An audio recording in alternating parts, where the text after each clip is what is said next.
With nearly 500 million diabetic patients worldwide, diabetes is considered a true pandemic, responsible for nearly 4 million deaths per year. It is estimated that in the second half of the century, nearly 1 billion people will be diabetic. In cardiology intensive care, 40% of patients hospitalized for a cardiological emergency are diabetics. Diabetes will have long-term complications, be it microangiopathic, damage to small vessels, or macroangiopathic, damage to large vessels. Small vessels will suffer from a growing intimal thickening, which will in turn impact three essential targets: eyes, kidneys, and nerves. At eye level, there will be a progressive destruction of the retina, known as diabetic retinopathy, which is the first cause of blindness in France before the age of 65. The second target is the kidney. Potential damage will be appreciated through albumin dosage in urine.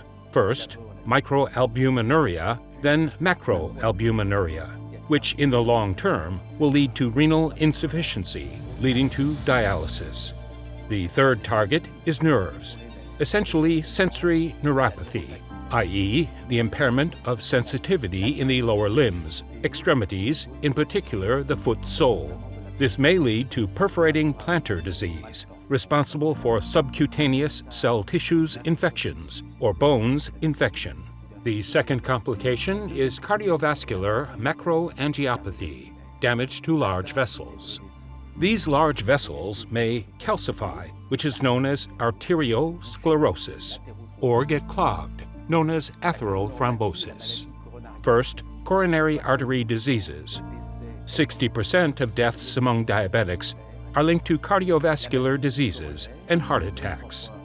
Coronary artery disease is 2 to 3 times more often painless compared to non-diabetic patients.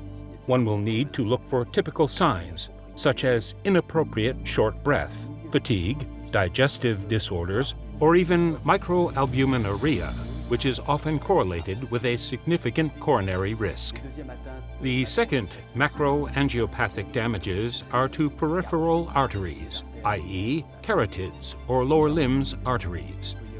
At carotids level, they may be responsible for cerebrovascular accidents, and at lower limbs arteries level, it is arteritis, leading to patients' decreased walking distance.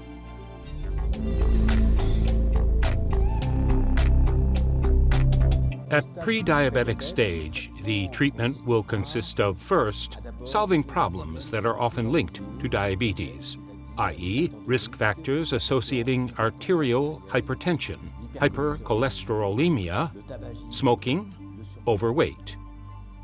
We will of course associate lifestyle and dietary rules through regular muscle exercises.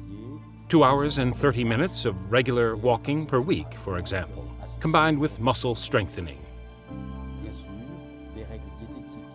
Of course, dietary rules favoring foods with a low glycemic index, low-fat dairy products, cereals, fibers. One will, of course, avoid all industrial sugars. I will conclude with this adage: eating well, moving well are the guarantors of excellent diabetes prevention.